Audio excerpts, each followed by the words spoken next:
And as you can see on our slide over my head here, we serve a lot of the cities here in South Orange County, but we have members from all over. I think we still have members in Minnesota who moved away. So we are very happy to have you.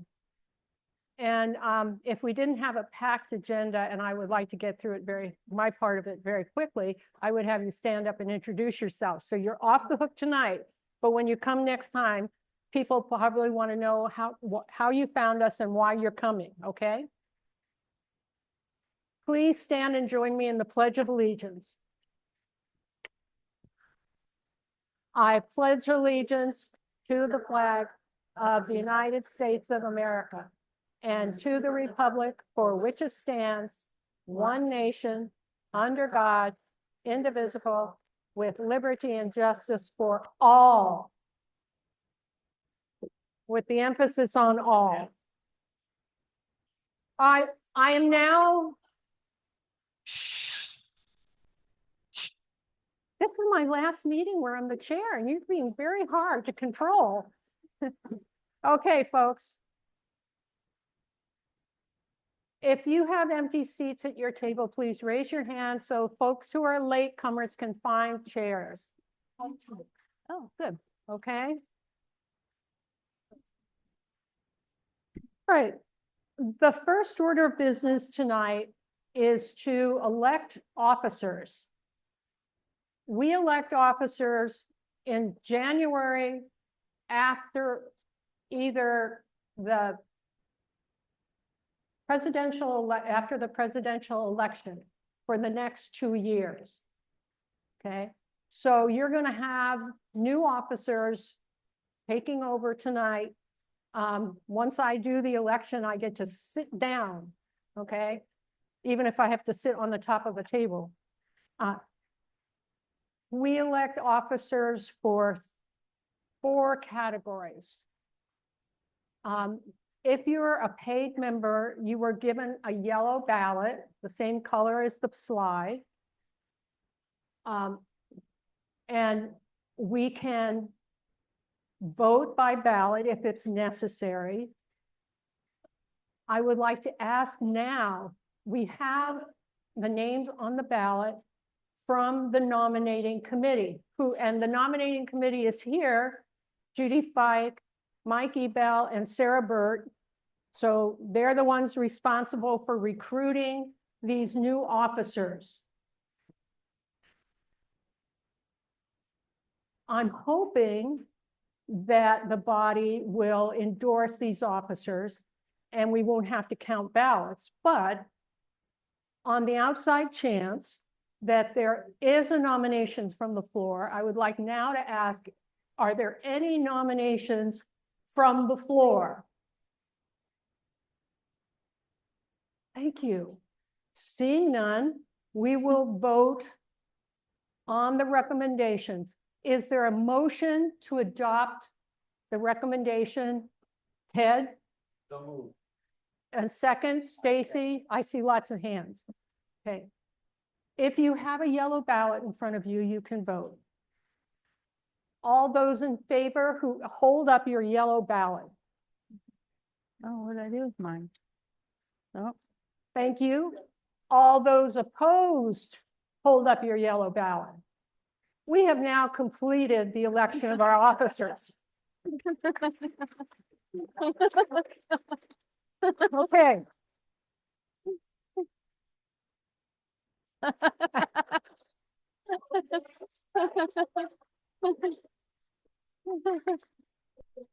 Okay, USA. And I am now giving this charming little device to Janet so she can move the slides. Oh, okay. There you go, Janet. Okay, thank you very much. Well, welcome and thank you for that. Janet Henry is my name. And before we move forward, I think we have some very important people that we need to recognize. We have a few people that are stepping down for their committees and we need to make sure that we recognize them. So in no particular order, on behalf of the Canyon Dems, we have gotten each a nice little gift certificate and some flowers to brighten up their home. So Herb, will you please step forward?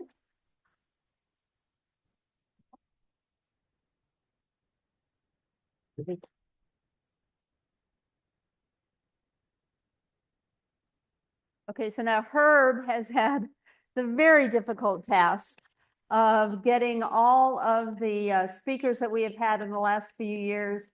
And it is a task where it is nothing but chasing down people time after time and lots of phone tags. And he has been very steadfast and made sure that we've had someone here every single time.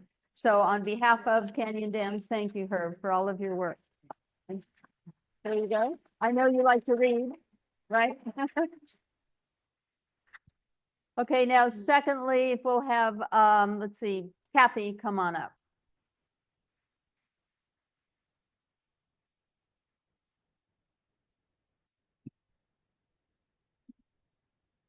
So Kathy is one of those, as we have lots of them, behind the scenes people. And Kathy, every meeting is over there working tirelessly to make sure that she gets the minutes correctly and knows what's going on. And then she goes home and then she fixes them up and then she presents them to us. So it takes lots and lots of time. And she does the exact same thing on executive board. So I want to thank her for all of her time, and she's been working on focus group, and we hope she can stay for a while there, right? Because she does a fabulous job. Thank you very much.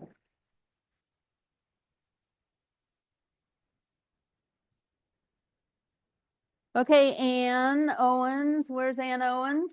Is she outside? Ann Owens, come on in. You can come in from the cold now, Ann.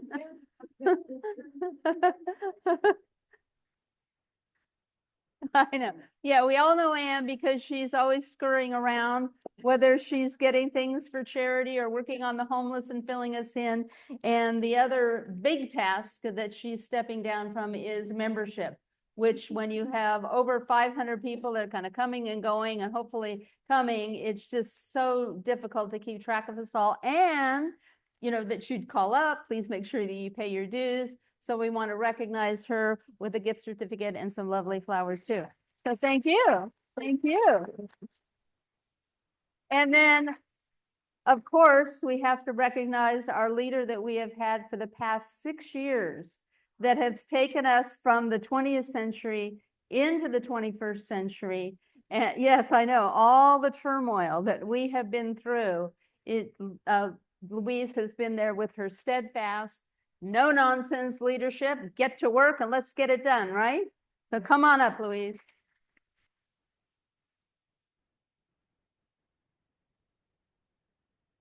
Yeah. There you go. Thank you.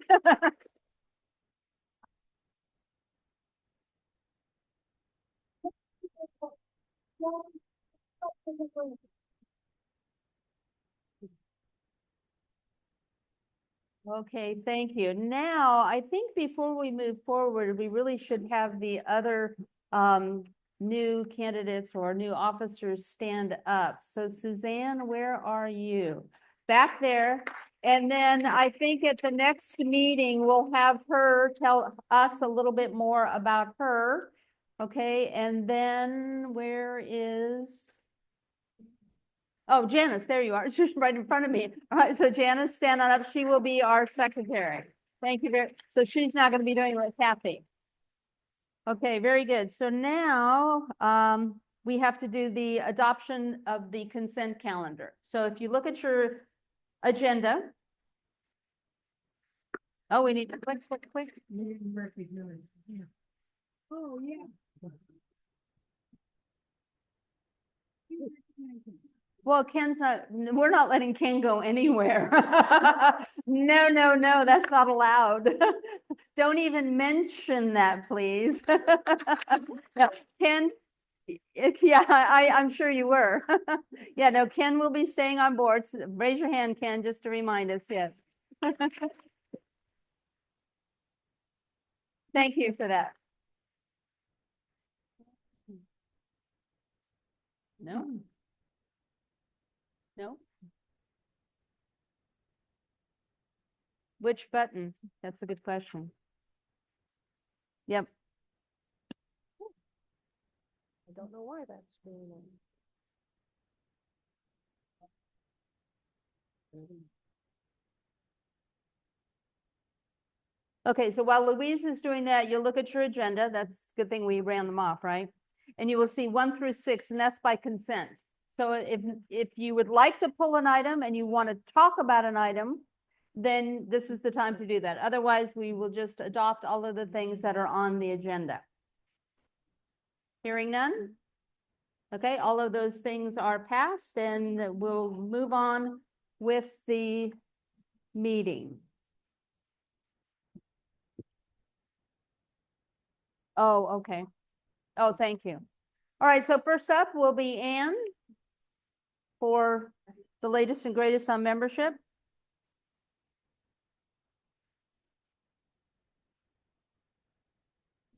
Well, I want to thank you. I want to thank all of you who stopped by our renewal table tonight to renew your dues for 2025. So you know, there was a letter sent out about 2 weeks ago, and I think a lot of you read it. Because a lot of renewals have been rolling in since it came out. And just so you know, our membership is a calendar year from January to the end of December. So unless you join in October or November, then it carries over. Otherwise, in January, you're paying your dues again for 2025. Right now, we're just about even with about 250, we're at 286 members that are renewed and 285 that still have to renew. So we're halfway there to what we achieved this year, and thank you so much for that. Remember, all of your, I would consider your membership a donation because all that money goes into our pool that helps future candidates. And so even though you don't come to a meeting or you can't meet all the meetings, your membership still is a very important part of this club because it's adding to our pot of money that we are using to help our candidates in the future. So thank you for that. And also, since I'm up here, we had in January a drive for a blood drive at Saddleback Hospital. And since it was kind of announced in November, I think a lot of people forgot about it. So we're carrying that over into February. So if you go to Saddleback Hospital and sign up for their blood drive, you can go in and I have Barbara trying to tonight, but today she was in there giving blood and she took a picture of herself in her Canadian Dance t-shirt and then she put it on our Facebook page. So it gives our club some people know we're out there, that we're also helping the community in those particular types of ways. So thank you very much. Okay, thank you.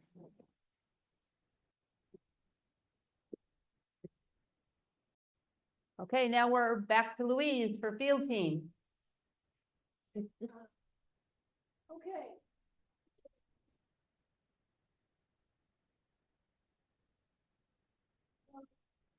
17 people crammed into my living room the other night, a week ago tonight, and talked about what we're gonna do for the next 2 years.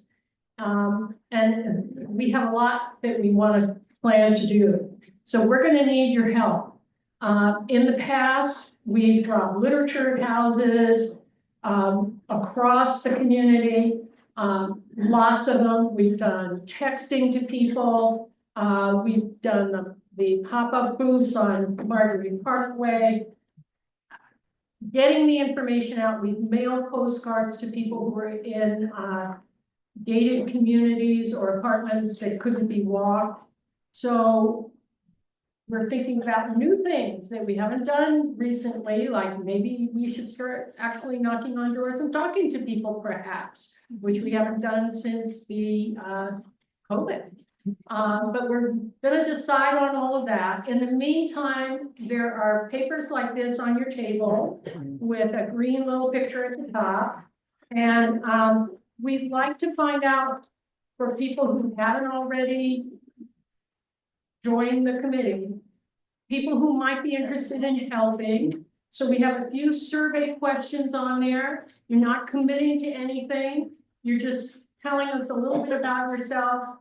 When you are done filling it out, if you want to, please leave it on a stack in the middle of the table. And then after the meeting, I will come and get them. And then starting at our next meeting, we'll be telling you about what our plans are. Okay? Any questions? Strap in, folks. We have a lot of work to do because we won some critical congressional seats here in Orange County.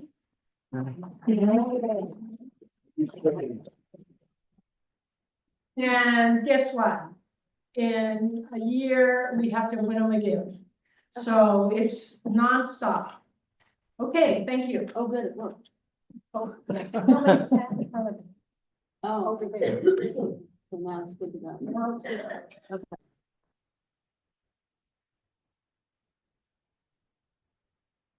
All right, now, tonight Andy cannot be with us, but Cindy is going to speak and another focus group and Kathy. Okay, so any particular order, does it matter?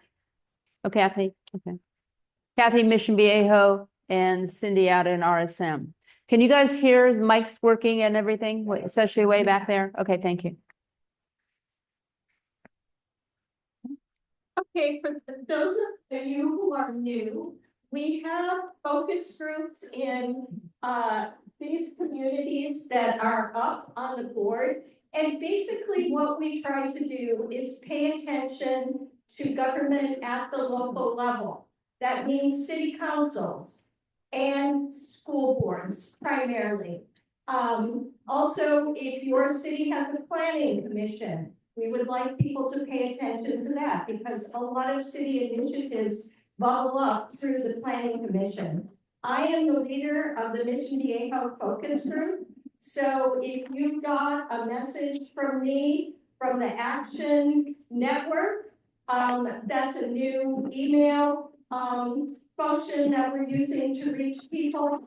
Please forward those emails to other people in Mission Viejo and encourage them to join the mailing group. Our local elected officials get away with a lot because they think no one is watching them. And in many cases, no one is. So please pay attention. Thank you.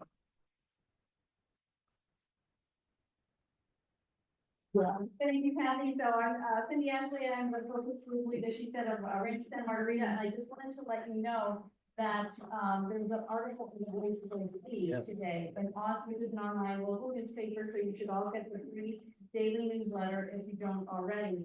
And Kathy, focus group chair, she had arranged a meeting with one of the reporters last month for several of us.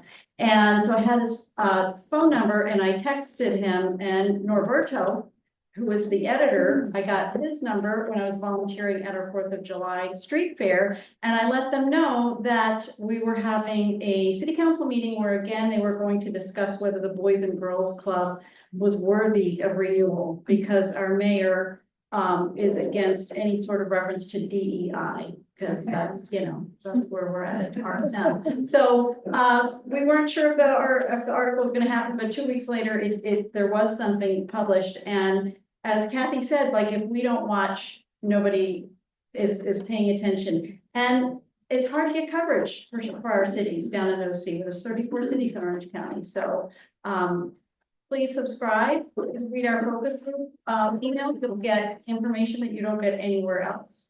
And if anybody wants to be a focus group lead of a different city, talk to Janet. There you go.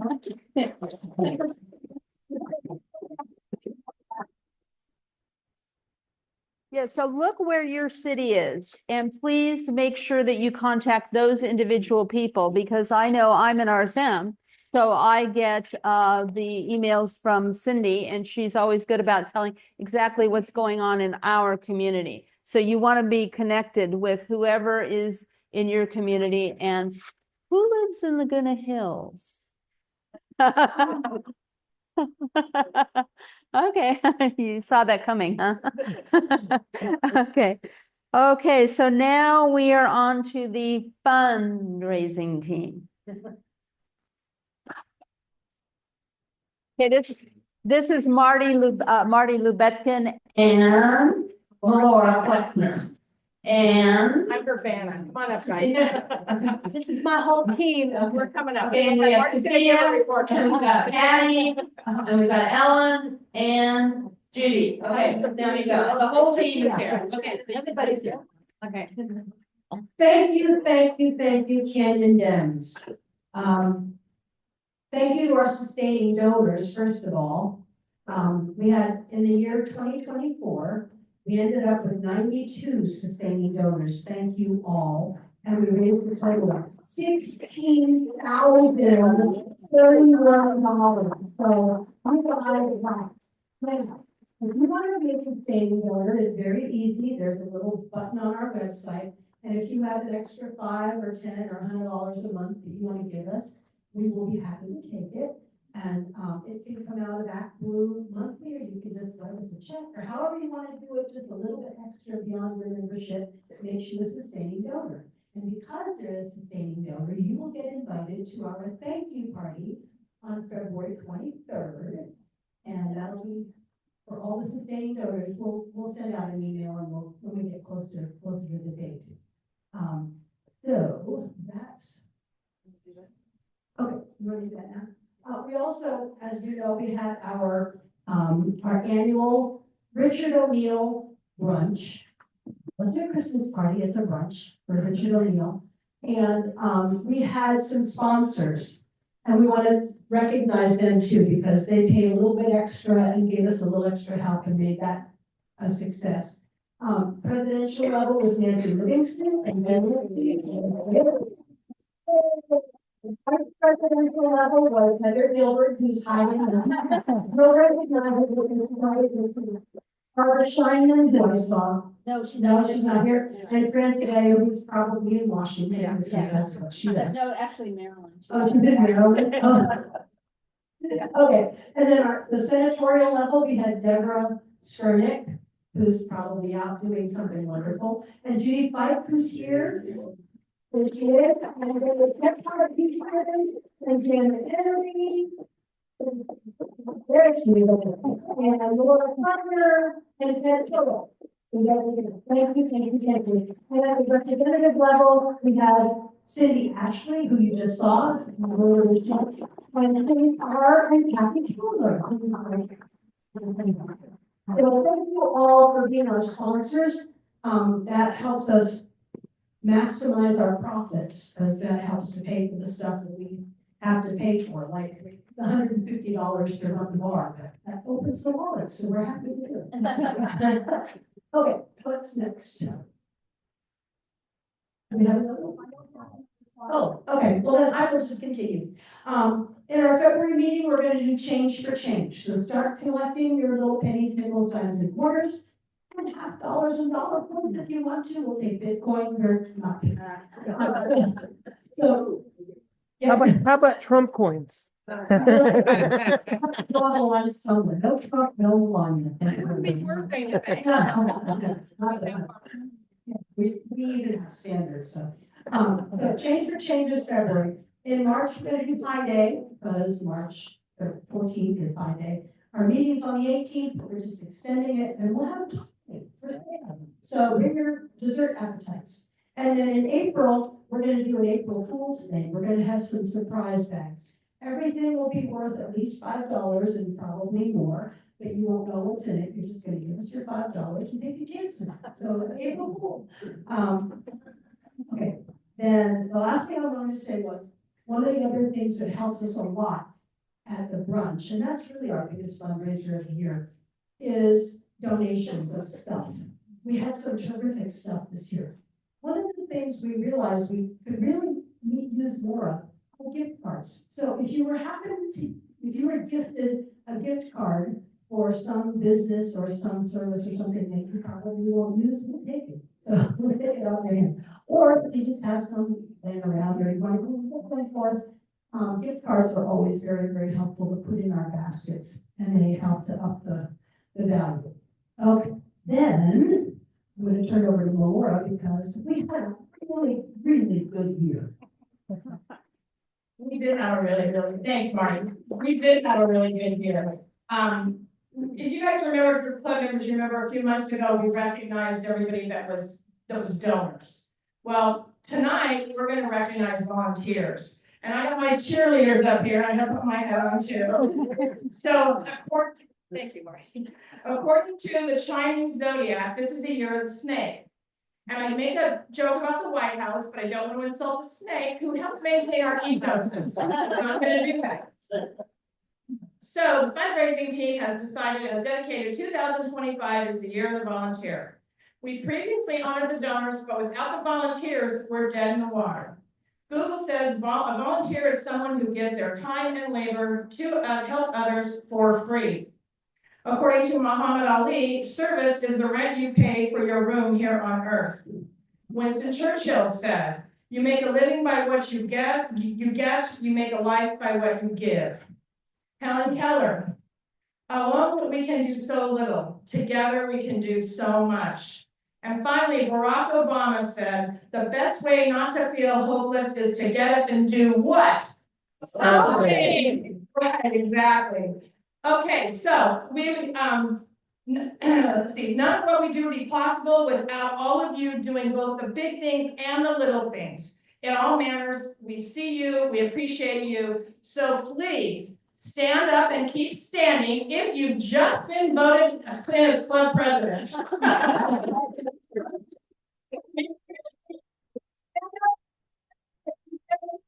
Club president.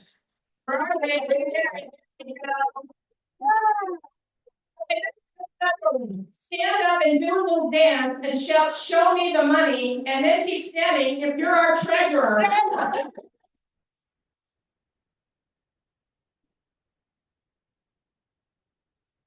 Keep standing if you've ever been a board member / committee chairman. We got a lot of them out there. Please stand up. Where you are now, yes. Stand up and keep standing if you're currently on a committee, including the field team, the city focus groups, the meeting check-in ladies, stand up over there. My fundraisers are up here, so if you're on a committee currently, please stand up. Stand up and keep standing if you've ever helped sell opportunity drawing tickets at our meetings or events. If you've helped with tickets, that's been a big one. Stand up and keep standing if you've ever helped at a fundraising event or pancake breakfast or any of the club activities if you showed up in there. Stand up and keep standing if you participated in the sales booth or rallies down on San Hardway. And finally, stand up and keep standing if you plan to volunteer this year.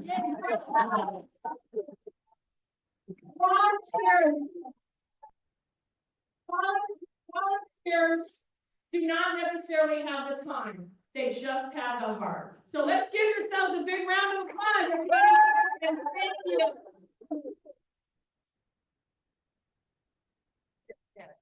Thank you. Thank you, that's great. Very nice. Oh, so we did it here. Okay, now we go to our new program chair, Suzanne. Do you have anything to report tonight? Nothing tonight. Okay, she's working on that. She just came on board, so that's fine. Now to the educational part of our meeting, which we always love to find out what's going on in the world out there and how we can be better informed, how we can use that information to be better volunteers. So tonight we have a group of 3 individuals who are all very involved in the water board, and I thought that would be a great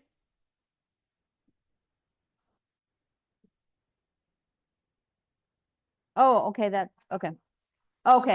Oh, no, okay, no, actually, that would be great. Yes, raise your hand right now if you're already going to the Planned Parenthood fundraiser.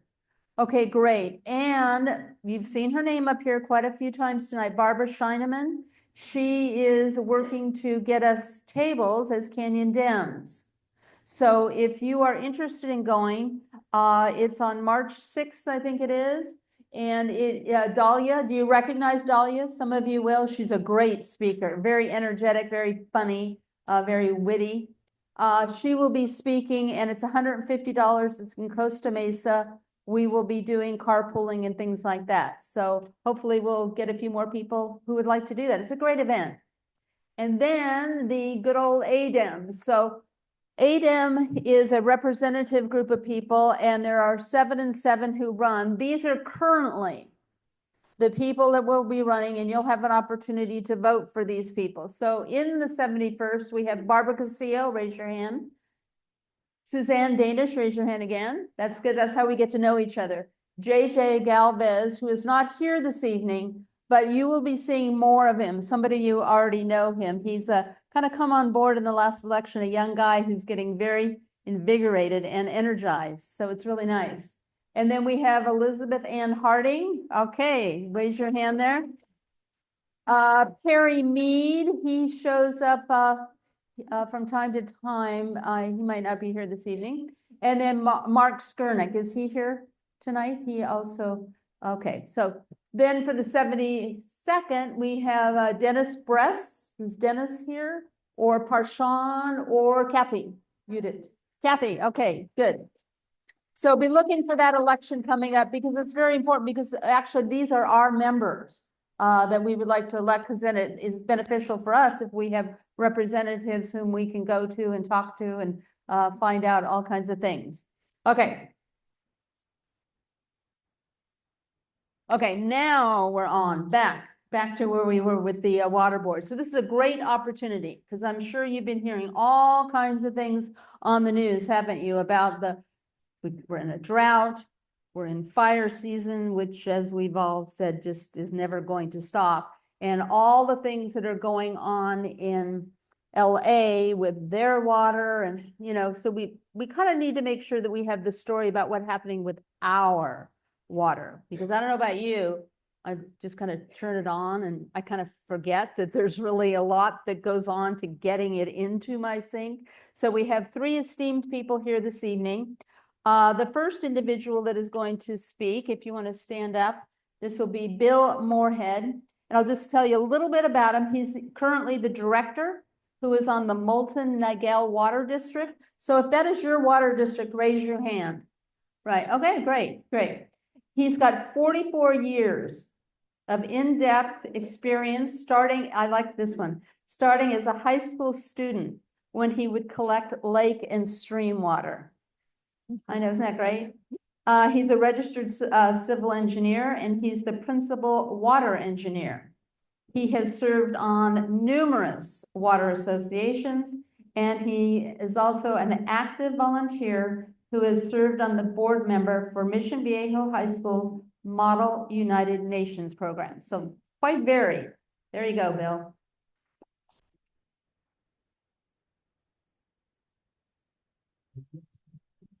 Agnes Moorhead, thank you. I really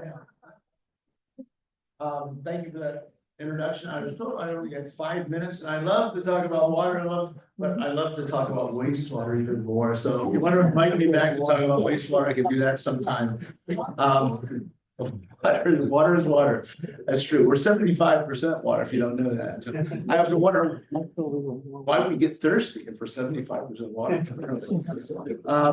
As my introduction said, I was direct. The mic, yeah. You got Sorry. it, sorry. I was director of Moulton-Niguel Water District. I retired from the city of Anaheim as principal water engineer.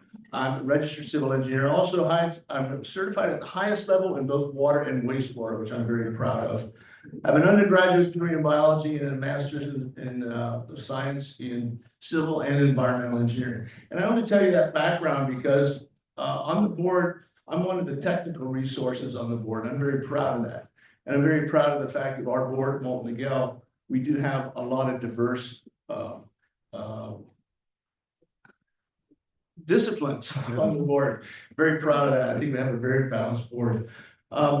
When I ran for my office 7 years ago, before I retired from the city of Anaheim, I ran on 2 things: infrastructure, and I was into infrastructure when infrastructure wasn't cool, and I also ran on interagency cooperation and facilitating those relationships. I'm very proud. I think I've been successful in doing that. And I think we're going to find out about that today. So with that being said, and if we have some time at the end, I do have some personal recommendations as far as fire safety that go a little bit beyond municipal advice or what we're doing. Hopefully I'll have a chance to mention some of those things.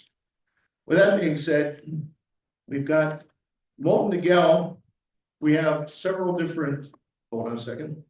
I did have a slideshow, but it wasn't able to be transferred. Three main things. The first one is fire preparedness. With the fire preparedness, we work with FEMA and Cal OES, Operation and Emergency Services, and we focus on reservoir storage capacity, regular fire hydrant testing, new helicopter hydrant, some people call it heliopod or heliohydrant, emergency pumps and generators, and fire hardened landscaping. And the heliohydrant is a very interesting thing. You might have heard about the wildfires and things like that. The heliohydrants are stations located near wildfire areas where you can drop a hose from a helicopter into a reservoir and actually get to the fires at the source very quickly. It's very helpful. We have one in Aliso Viejo. I think we have one over off of Ortega Highway. The other thing too I want to focus on too is water reliability and resiliency. And that goes with the cooperation we have with the other agencies to make sure we do have reliable and resilient water systems. In that light, we have emergency interconnections. We have with the various agencies, so we have backups on backups on backups, and we'll talk a little bit about that. We do have a project called the Oasis Project, where we're expanding the use of recycled water, not just for irrigation, but for other things. We have a relationship with San Diego County Water Authority. Also, we're very involved in WeRock, which is the Water Emergency Response Organization of Orange County. And also, as I mentioned before, the helicopter pods. The last but not least, we have what they call the RAP plan, or Resiliency Action Plan. And with that, we focus on the workforce development, natural disasters and external events, physical and cybersecurity, and customer experience. And with that, we feel we've got a pretty all-encompassing focus on emergencies. When I mentioned my background, being in this business for 49 years, actually, I've been through everything from earthquakes to fires to spills and things like that. And I think we need to be prepared for all those things. But even if you just take earthquake preparedness, what you do for earthquake preparedness is basically the template for what you do for a fire emergency. But there are some personal things that you can do in your home that maybe we can talk about near the end of the talk. But one thing we should be very fortunate that we have here in this area is underground utilities as far as electric. A lot of places don't have that. And that's a big deal. When I was at Anaheim, Marcy Edwards, our general manager, made that a wonderful programs was to expand the underground electric throughout the city. So we're very fortunate to have that here in Orange County, in our area, South Orange County specifically. With that being said, I said I only had 5 minutes. I don't want to take up too much time. I think we're supposed to share our input, and hopefully we have some good questions. Hopefully I can answer all the questions. One other thing I want to say, Molten Miguel Water serves 6 different cities. The only city that gets all of their water from us is Laguna Niguel. Mission Viejo gets about 33% of their water from us. And then Aliso Viejo is about 96%. And Laguna Hills, I think about 80-some%. And then the others a little bit smaller. So with that being said, let me turn it over to my colleagues. Yeah, I'll introduce him and then. Okay. Yes. Thank you. So next up is Rob Grantham, and he is the general manager of the Santa Margarita Water District. He joined us in June. Oh, Shirley. Oh, I'm sorry. Okay. Oh, okay. Sorry. Well, perfect. The great segue. First of all, and most importantly for us here in the room, actually Betty was our candidate for the recent water board. So, yes. So she has run several elections and we were able to get on board and help her with that today or this year. Thank you. She is currently the vice president of the Santa Margarita Water Board. She's the chair of the Water Quality and Treatment Committee. She also works for engineering and the operations committee. She recently retired from being a full professor of civil and environmental engineering at the Henry Samueli School of Engineering at UCI. And then she has a long resume of endeavors from working with graduate students over at UCI and ushering them through. So lots of varied experiences. So please welcome Betty Olson.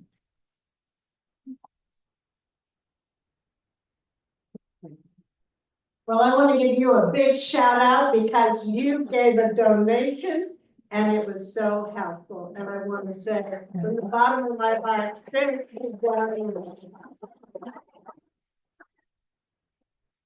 So as I was saying with Director Moorhead, I am not near the water and I love water. My first experience was I grew up in Carmel. So I know about invasive species and I know about them before most people, before I knew they were called invasive species. But all I want to say to you today is to talk a little bit about recycled water and how important I think it is. Now, Rob Grantham, our general manager, who's been with us about 6 months, and if you want a can-do guy, that's a can-do guy. He is going to talk to you about our water district. So recycled water, actually, I've been on the board for about 30 years. And so when I first got on the board, the most important thing was Santa Margarita did not recycle water. And recycled water is a way that we extend water uses.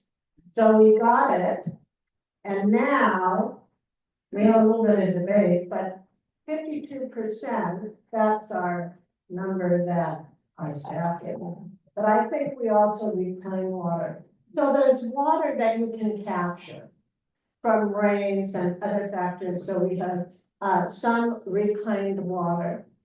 Now this water that we reclaim now represents about 60% of our wastewater and our reclaimed water. It represents 21% of our water supply. So you can extend your water supply, and that's what we're trying to do. So why am I such a fan of recycled water? It is cost effective. So if you use recycled water, and most of our water is used outside, about 60%. So if you recycle that water, you can offset some of the outside uses. And I think that's important because, you know, I hate to tell you this, I'm a fan of grass. I like grass, and grass with recycled water is something that cools your yard, makes your energy costs less. And so that's where I put a lot of my energy. Now, I'm going to turn it over to Rob Grantham, who has a slide presentation. And then on the last slide about fire prevention, I'm going to butt back in, if you don't mind. So here's Rob. I'm not even sure what's actually out there. You know, it's truly an honor to be here, and you know, with two people I highly respect. Sorry. Okay, good. Betty's famous. She won't even acknowledge it. And her husband and her father's in the Baseball Hall of Fame. So famous family. And so I was one of the 13 water managers to meet with a good. Oh, excuse me, I'm sorry. I was one of the 13 water managers to meet with Newsom last year. And really it was about, we need to do the right thing. We need to be environmental stewards. I'm an environmentalist. But we also have to protect public health and safety. And there's a balance in there. You know, our input costs, we're going to be talking about raising rates and other things. Our costs are going up. Our water supply costs are going up 11% per year. Our power costs are going up in double digits. 3/4 of our costs are input costs, so they're basically beyond our control. And so really financial stewardship, it requires us to balance, to look for opportunities for efficiency. Both Santa Margarita and Molten Miguel, we're pioneers in recycled water. We're pioneers in energy efficiency. I met with the California Energy Commission last year and said, you know, we keep having these power outages, the CAISO curve. We, water, wastewater, consume about 12% of the state's energy. It's a lot of energy. What can we do while also be prepared for fire emergencies, but also be efficient in terms of energy consumption? And a lot of what we do as larger agencies is we innovate. We innovate, and then kind of the fun part is we pass along. We take the ideas that we invest in and we get grant funds from the federal government, et cetera. And it's our obligation to support those smaller communities and help them innovate as well, or take those ideas and put them into practice. And that's something we're really proud of. I think this is a political room, so I'm allowed to say this. I serve on many boards, and I was a board not that long ago, and we'll mention the politician's name. You may know that person. And they kind of just didn't seem like they cared, to be quite honest. And so, you know, they left, and you know, there's 40 of us on the board. I raised my hand, and my comment was, I for just once would love for a politician to walk in the room and acknowledge that I'm the environmentalist, but I also have to protect your lives. And so to that end, you know, who received our emails the last couple of weeks in terms of just looking at LA and letting you know that we were prepared? Did that give you comfort? Yeah. That means a lot. Thank you for that. I sincerely appreciate it. You know, a couple Wednesdays ago, I texted a couple of my friends that run the systems up in LA County. I didn't text Osamo, who runs LA DWP, the water side, but I said, you know, is there anything I can do to support? In that moment of crisis, it's not much. And one of them replied back, thank you for your support. We're on fire. And so it's scary. And our water systems aren't designed to put out the Cleveland National Forest. They're designed to deal with structural fires. But to that end, and what we wanted the community to know is everything that we've done, all those investments with your funds that we put in terms of having water available to support the fire department, but then also having drinking water available. And that's we serve 400,000 people in South Orange County. And so we have 500,000, we're talking about before, probably 750 million gallons of drinking water stored locally in case of a disaster. We have 3 billion gallons of recycled water that's available in our reservoirs. We put it to productive use, but it's there to support CAL FIRE. And so with the airport fire, that got 1.5 miles of one of our major tanks. You know, CAL FIRE came in, you know, 24/7, taking water out of our recycled water pond, Upper Oso, and really we're there to support as well. We can only do so much, and so one of the conversations we're going to be having at the state level is that balance. And again, I've said I'm an environmentalist, but we also need fire breaks because a water system, domestic water system, isn't enough just to support and prepare for it. So we need to do things and think differently. I think that's a conversation that I think is important for this room in particular to be thinking about.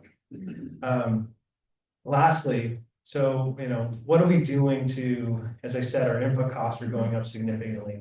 We're having to make major investments in infrastructure. So what you should expect is, well, Rob, what are you doing to control my costs? I'm glad you asked that question. So, you know, we're doing everything we can from an efficiency standpoint. One of the privileges that I have as the general manager, you know, putting in, you know, the board's direction, but trying to get the best out of the staff and being a place where people want to come work. And so taking the kids out of the high school and saying, this is a great job. Come on in, the water's warm. But also, no, it's not actually intended, sorry. Thank you for the chuckle.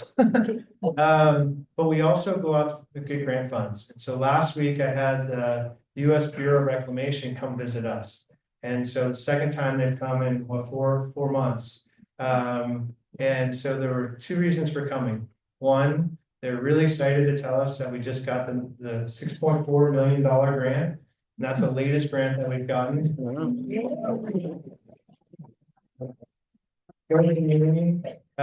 And we've received tens of millions of dollars. So as we make these investments in new water supply, new recycled water systems, we are doing everything we can to mitigate those costs.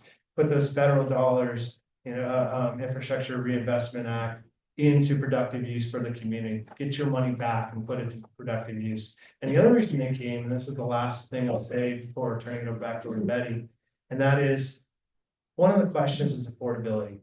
So when we talk about South Orange County, we're relatively well off financially relative to other communities. Not always true.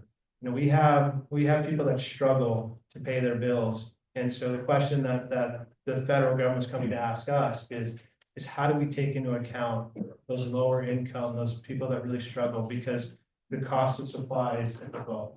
And so we're continuing to, and I'm honored that they came and asked us that question. And so we're there not only supporting on a local level, but I'm in DC 4 times a year. I'm in Sacramento all the time. And so we're advocating for the water community in total. And I think that's in keeping with the mantra of this group. And so I really appreciate it. I know I skipped all the slides, but thank you.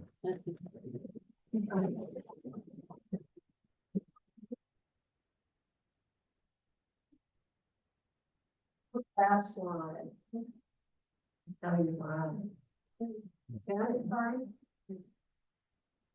That's my house. So if you don't think I care about fires, I care. So as soon as we see smoke, I give Rob a call. Are our reservoirs full? Always comes back, yes. And so I want to tell you, if you look at that helicopter, that's Oso, right? What's up, Rosa? So this is Upper Oso. You go by it on the 241. If you see that thing that looks like a lake, and then there are these little things you see moving around. Those are our solar beads that keep bad things out of the water. But those reservoirs, that noise over my house at night, I went sound asleep because I have such faith. Orange County was prepared, and we want to tell you that when the airport fire happened, this is the airport fire. We've not seen a fire like that. When we moved here in 1993, the difference is our neighbors, as you can see on that one side, they planted 3 pine trees. And Koto loves trees, but people don't love to take care of them. That was for me to stop. I know. That's I have a lot of time for you guys to ask questions, and I hope you have lots of questions. Again, let me thank you for your support, all of you. I'm so impressed by how you're organized, and Janet. I called her Judy for a long time. I had too many students. Amazing. But she came, she said, can you get out something for the election? And I said, sure. And so with my handy computer, with a PowerPoint, and with, FedEx, I was able to give her some flyers to pass out. I really appreciate everything you do, and I appreciate your participation. We need participation. Now, we throw it open for questions. Do we have any brave people? Yes. Okay, now, right? Yeah. I got one. I saw another. Oh, good. You're a great group. Okay, we're going to start with a question from the audience who sent an email to Director Moorhead. I wanted to share this. Sometimes you wonder what us elected officials do. I forgot to mention too, I also sit on the Lake Michigan board as well. But I love wastewater. Did I tell you that?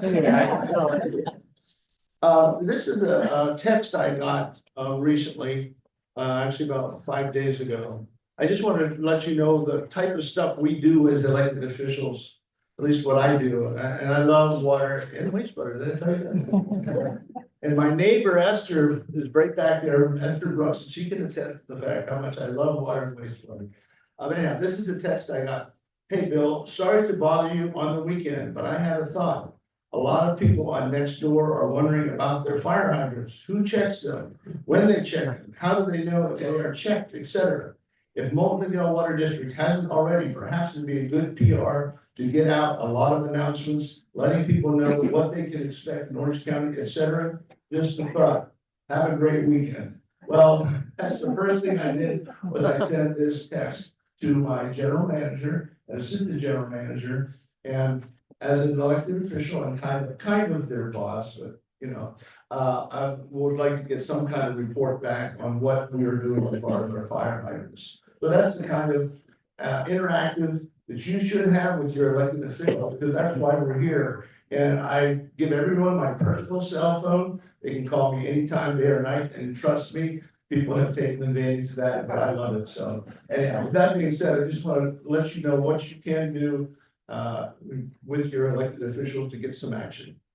And with that, I'll turn it back to questions. Okay, I'm gonna alternate, so, I'm sorry, sir, I saw this, I'd like you to say your name, I'll repeat it. Yeah, is it green? My name is Jackie Martin, I live in Santa Margarita. Oh, great, okay. My question was, do we have a plan, or what are we doing for, saltwater intrusion mitigation for our groundwater? Increasing risk of climate change. That's a really good question. And I'm very, because we have, the San Juan Basin, and we reclaim water out of that basin. So that basin has too much salt in it, and so we reclaim it, so we obviously don't want the ocean. Actually, the state looks at that, but we have the San Juan Basin Authority, of which I am, I think the first, no. I'm sorry, I didn't know. But, what we do is we monitor the basin. And we have spent millions of dollars developing models that tell us whether or not the flow from the San Juan Creek is toward the ocean, which means we're not having seawater intrusion or coming back. And so it's a very good question. We're in good shape. Now we haven't gotten any rain.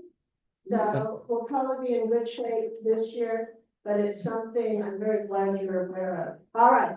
Now, sir, your name. Ted Pearl, customer of the El Toro Water District, Lake Forest.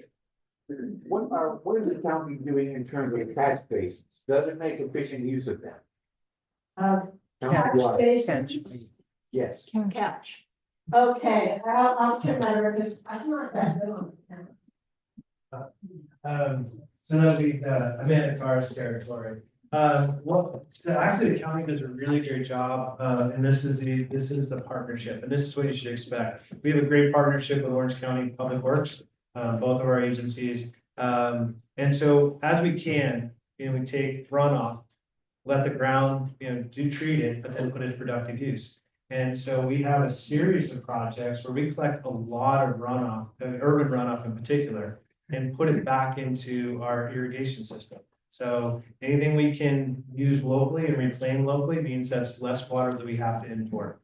When we talked about that $6.4 million grant, the latest one, and it kind of talks to your question about, some of our, there's been a lot of human activity in this area for a long time.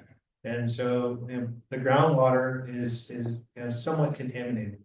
So one of the projects that we're working on is taking local water supply, about 8,000 acre feet, including runoff, irrigation from basins, taking and treating that.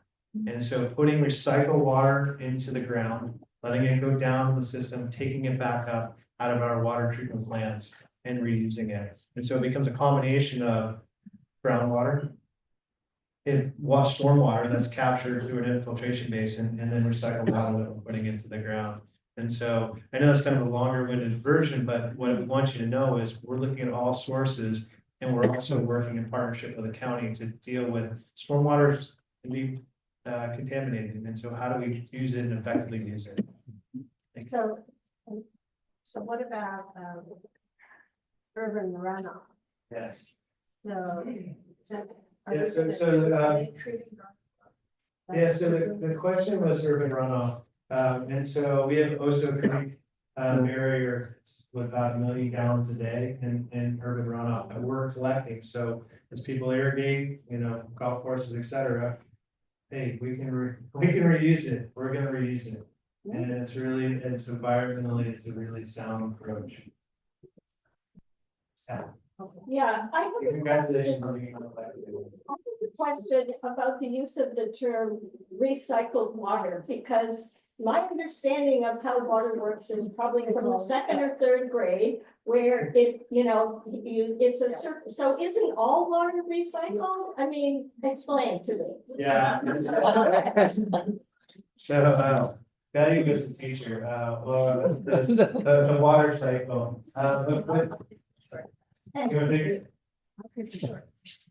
So you think about the water cycle.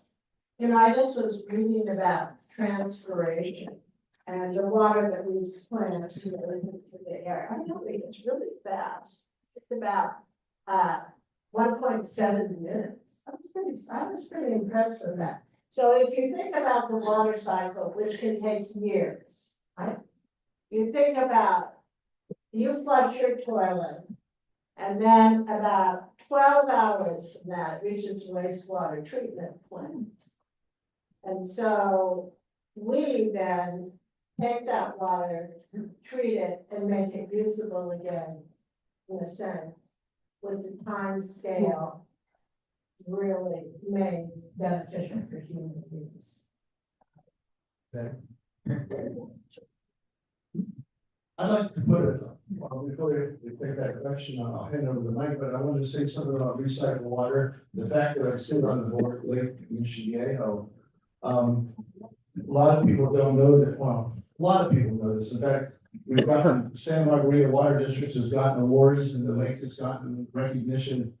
But the lake, there's no outlet to Lake Michigan as far except for evaporation and seepage. So what happens is when the water comes into the lake, it stays there unless it goes out for evaporation or seepage. And what happens there? It starts to concentrate salts in the lake.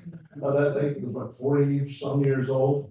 Well, the salt buildup has risen in the lake.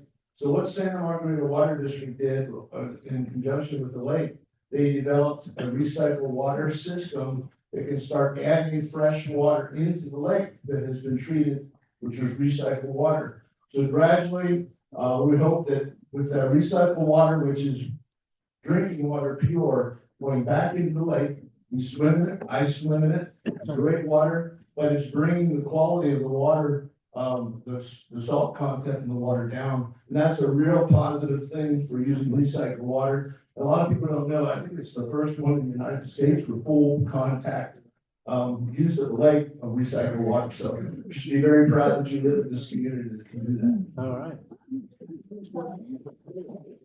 One other thing, and then I want to get back to the question. We built Trappist Reservoir, Santa Margarita did.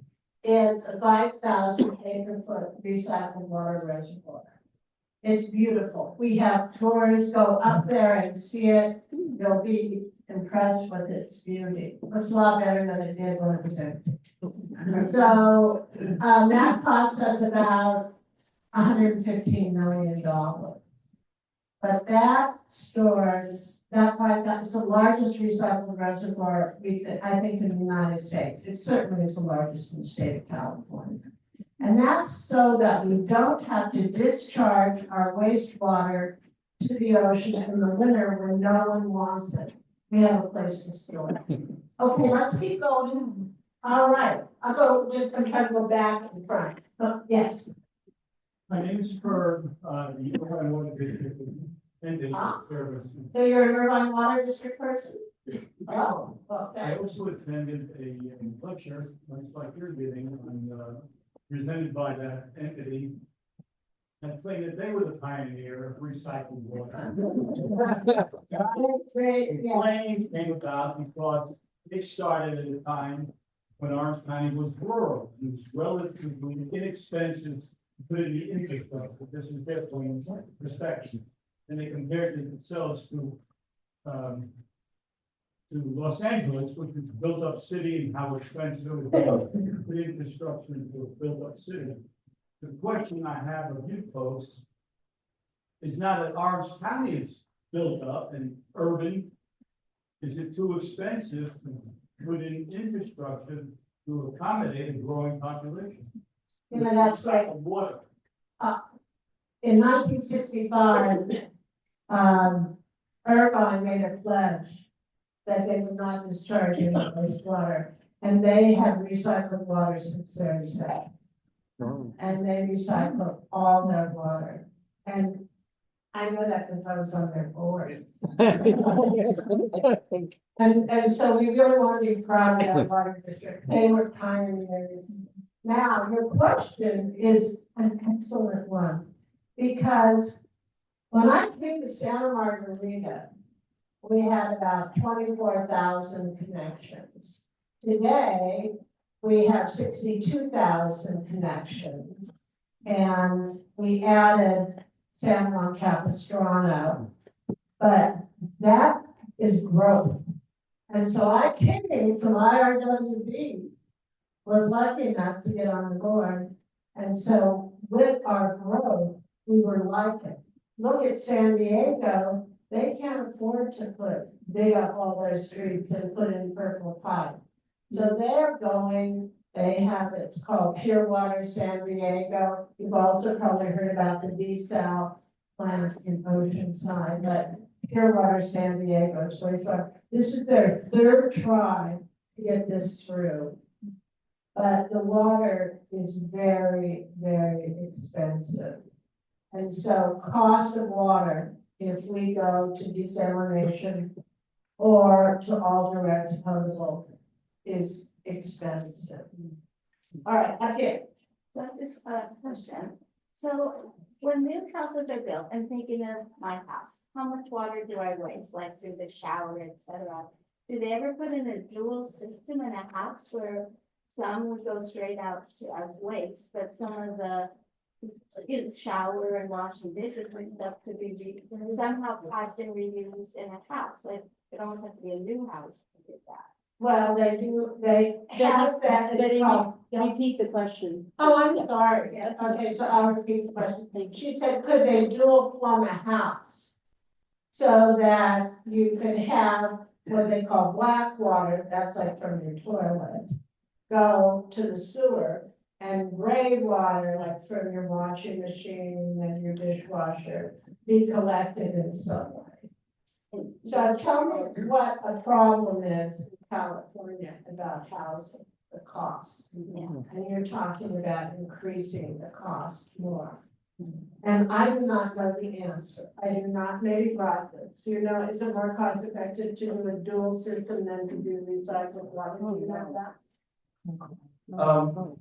I think in Irvine, I believe, some of the buildings, primarily for residential structures, I don't think they have any dual plumb systems. But I know for a fact that many industries coming into certain areas will require dual plumbing. When I was at Anaheim, I was there 13 years. The public utilities building they had real foresight back then when it was built, probably almost 30 years ago. They dual plumbed the building for recycled water. They didn't use it. They just said, someday you're gonna get recycled water. And once you get recycled water, we've got a system to handle it. And I was fortunate, before I retired, that was my last project, to build a recycled water plant that would supply some of the landscaping and also the internal structure of the city of Anaheim building. So the short answer to that, residential, probably not. But for industries and things like that, I believe Irvine does have codes now where you have to have dual plumbing. The recycled water goes to the toilets. So they're not, it's not in human contact that it goes in the trucks. Okay, sir, and how? Okay, I'm Michael Schlesinger, and I moved here from Rhode Island. I have two questions, one related to Rhode Island, one is not. In Rhode Island, we had grain barrels. Yes. Okay, now they sound a little ridiculous in visual neighborhoods, but we had grain barrels, which we could then catch the water, and then we use that for irrigation around our house.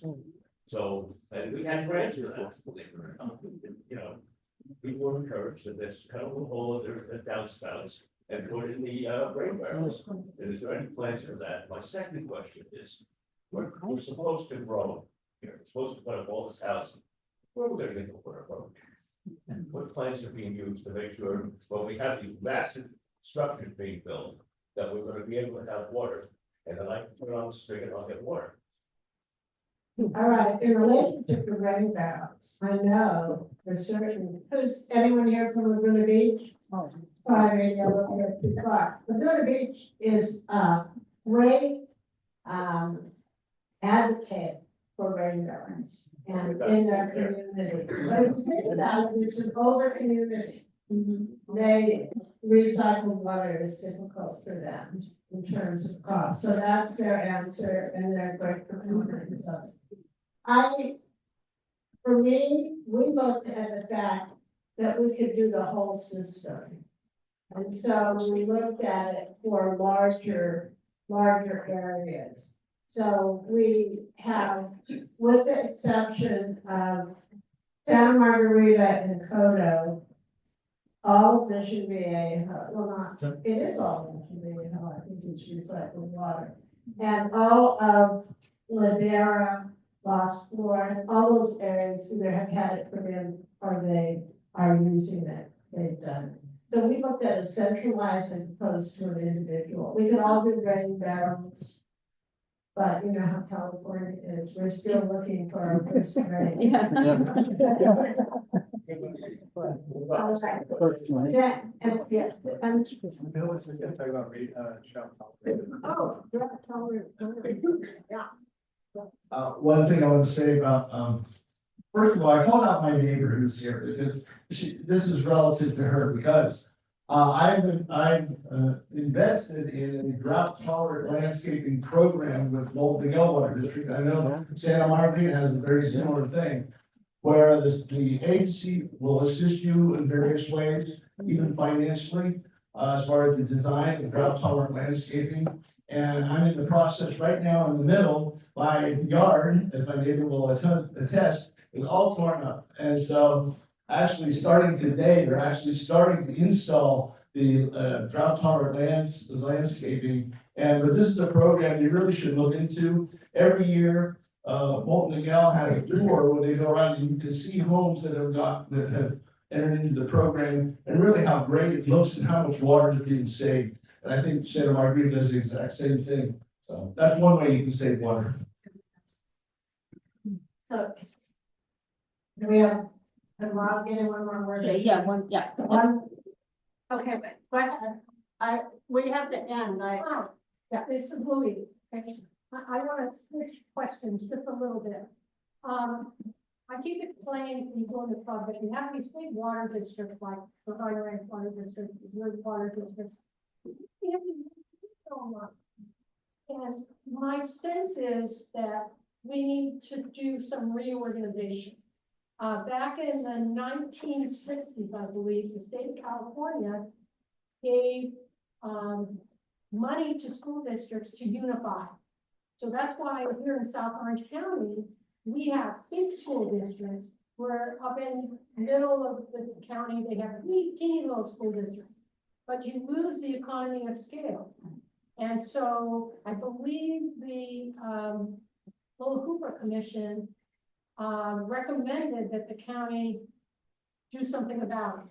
But I think we should be putting pressure on to unify these water districts. That's just me. So can I take 1 minute and share the thought? So before I joined the public sector, I was a partner, pretty young at the time, a 1,300 person engineering firm, and kind of chapters of a career and the honor to come to this public sector, but I work for 250 agencies throughout the country, Miami, state of Oklahoma, LA, San Diego. And I've done a lot of consolidations or divestitures. So this is, and when I came to Santa Margarita, that was the process of the general manager at the time said, I know you know how to do this. There's an opportunity to take over San Juan Capistrano. And it's really with great honor that we are fixing what is a very dilapidated system, neglected system. And I agree, like there are efficiencies in terms of consolidations, but consolidations are not quick. And then there's a desire, and it's reasonable to have local control, to have a board that is amongst the community and with representatives. And so I do think consolidations will continue to occur. I don't think they're going to be overnight. But so the next question is, okay, well, if that's the case, what are you doing as a collective to make water more efficient and effective, cost effective for the community? And that's something that you should demand of us, of me. And so to that end, we are very good collaborators. And also me. Oh, yes, and also that. And so, there are a lot of small, just so we serve 220,000 people, Irvine, probably 320 and 160,000. So collectively, we're the big agencies in South County. But there are a lot of other small agencies, and one of the things coming with a private sector mentality is what can I do to share resources? And so, for example, I'm hiring a new safety officer. I'm hiring a new grant writer. That's the biggest return on investment I can do. Well, so Chabuco Canyon, it's right next door. Fernando, the general manager, is amazing. Hey, let me share these resources for you as well, so you can benefit from my investment. In fact, Fernando and I went out to lunch with Jennifer Cervantes, the city manager of RSM. Jennifer, what are these resources that I have that the city can take advantage of as well? And so those are the things that we just do because that's what we do. We don't talk about it in public, but now with the opportunity, I'm proud of that. We really truly think about the broader community and how to do things more efficiently. In time, consolidation will come, but it's going to be slow. And so, but we are acting in the meantime. That may be true, yes. So let's thank our speakers. Ask a question. I'm sure we're willing to stand outside or wherever. It doesn't cost the Canyon Club any money to continue that question. Thank you. Yeah, round of applause. Don't leave yet, ladies and gentlemen, don't leave because we have a really, what have we missed? The raffle. Yes. So come on up, get out your tickets. And thank you very much for the threesome is going to stick around for more questions. Yep. Here you go.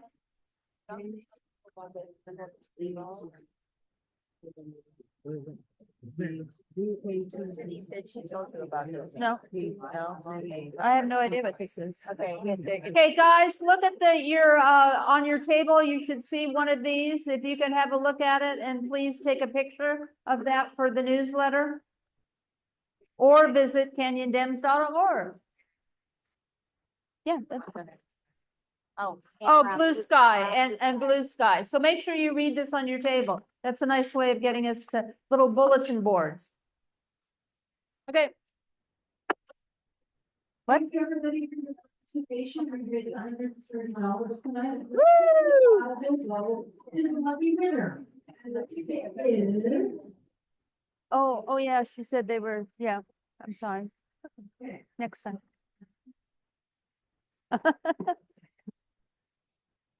064 578.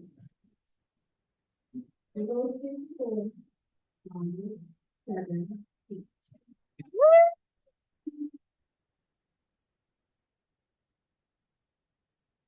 Okay, that's it. Okay, we're adjourned for the good of the order. We'll see you in a month. Thank you for coming.